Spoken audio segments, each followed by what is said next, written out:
Hey guys, I'm back. I would like to come and elaborate on something that I was kind of touching on in my last video, but I wanted to be a little bit more specific because I feel like this could be very helpful for some other people. And it has to do with how people control a codependent person, or how, and it doesn't necessarily have to be just a codependent person, but I'm going to say codependency just because it's pretty prevalent with codependent people and how they are controlled and why they continue in that unhealthy behavior, if you will, or lifestyle. Honestly, for a lot of people, it's a lifestyle. So if by any chance this resonates with you, if it touches your heart, please if you haven't subscribed, please subscribe to my channel. I'm going to be putting this stuff out because I believe I have a lot of personal experiences that are going to connect with people. And please give me some feedback and things you might want to hear me touch on. So most of what I share is going to be, related to mental and emotional and even spiritual health. So I'm excited to bring these to you guys. So that being said, let's roll into this. Yes, I'm back with the ugly couch. I think I'm going to name her.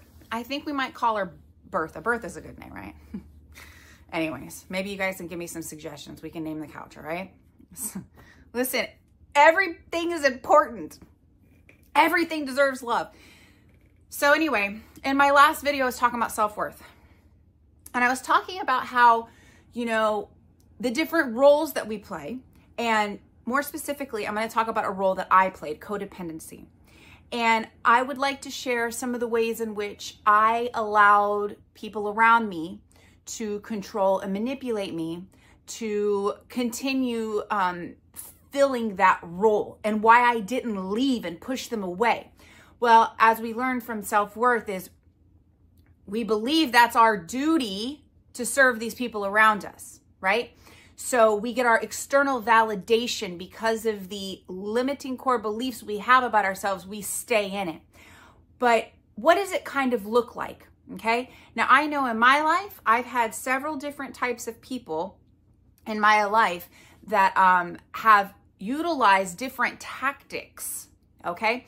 As a codependent person, we have a lot of great qualities. And honestly, on the outside, they look great, loyalty, compassion, empathy. We serve those around us. We keep the world around us functioning, but the things we don't like to talk about is I am enabling the addict and I'm not allowing them to feel the full consequences of their, of their actions or their behaviors, so those are some of the ones, but those aren't as, necessarily as obvious because we do such a damn good job of covering it up. We protect our people to a fault. So with that being said, I will tell you that I started seeing a therapist, and when I started learning about my unhealthy thinking patterns, there started being a disruption within me, okay? It's a cognitive dissonance. You're learning, oh my gosh, this is what I am, and this is what I need to do to help move and grow and this and that, but these are my circumstances, and I'm going to have to stop doing this, or I'm going to have to rock the boat over here. And you have this internal struggle. Well, that took me to what would have appeared to be almost like a mental break, if you will. I had been suppressing myself for so long, or in my own needs and my own desires, that I just, So I was encouraged to go see my therapist, and I am not saying that anybody that is diagnosed with bipolar isn't legitimately bipolar. I will say this, my personal opinion is that too many people are misdiagnosed, and it's easier to feed them medication than it is to encourage them or to allow them to really work through the root issues that are causing the behavior that are causing that mania and that depression. I don't think as many people that take the medication need the medication. I believe that I was improperly diagnosed. I started taking the medication, and that medication killed me. I had no personality. I went from being a stay-at-home mom that loved to cook, clean, travel with my kids, go to the beach, do this, do that, do all the things. I was happy. I took care of my home, my yard. By the way, I did everything, but that's pretty typical with a codependent person, right? Take care of everything. So I got to the place where it was just, I couldn't mentally handle it all, you know? And I kind of came to a breaking point. So they put me on medication. And after I think probably about 2 years, I go, I can't do this anymore. I can't do it anymore. And if you know anything about the medication that you have to go on for bipolar, you can't just quit taking it, because you could that'll mess you up psychologically even more. So I started, taking myself off the dosage little by little by little by little. And so I went from taking a pill to wake up, to taking a pill for anxiety, taking a pill for my bipolarism, taking a pill to go to sleep, to not taking medication at all. It affected, I was having restless legs. I mean, the medication was giving me worse freaking complications than the supposed bipolar. So anyway, with that being said, it probably took between 4 and 6 months for me to start feeling, normal again. And because of me still somewhat operating in those unhealthy thinking patterns, you don't know how to regulate your emotions. You don't know, like, even when you say no and people kick back, and people that, you usually always said yes to, and now you're trying to express your emotional needs, and you're trying to be like, no, I don't want to do it. And they fight against you. It's a constant battle, And for most of us, it's easier just to give in and just to let them have their way, because you're done dealing with the drama that comes with standing up for yourself. So then you become labeled mentally unstable.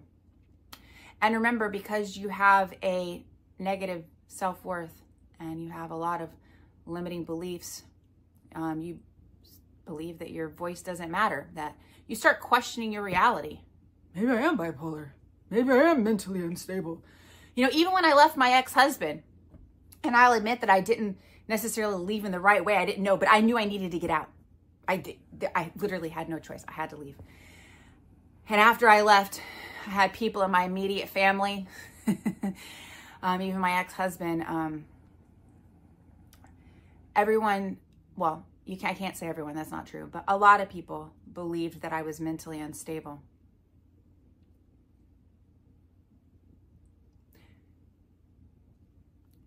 Did I have things I had to work to?